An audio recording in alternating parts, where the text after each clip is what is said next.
A new report is revealing major gaps in student safety at a local school district following the arrest of two high schoolers accused of sexual assault in a locker room.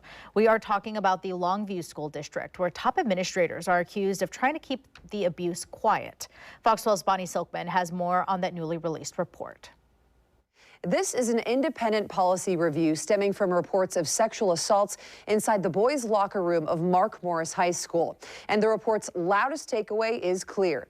Dark, unsupervised school spaces invite abuse, and big changes must happen to protect students. The report states that the district must eliminate locker room blind spots, hold silent bystanders accountable, and mandate that staff report abuse directly to police. This comes after detectives say the school district kept the abuse quiet for days, saying school staff knew about the claims on January 29th. But then Superintendent Karen Klonginger ordered employees to stay silent and turned away police help. Eventually, there was a massive student walkout over the ignored rumors. Police say they only found out about the claims when a victim's father called them directly on February 9th. Klonginger was eventually arrested and pleaded not guilty to charges of witness tampering and failure to report. She's scheduled for trial in October. The two arrested students will face trial in January, accused of sexual assaults inside a windowless locker room at Mark Morris High School. To ensure this doesn't happen again, the report demands 3 immediate overhauls. First,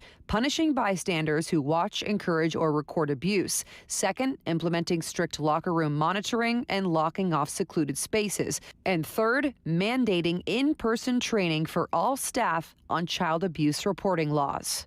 And the district says it is committed to implementing these recommendations. The acting superintendent says the new safety protocols and updated codes of conduct will be in place before school starts this fall.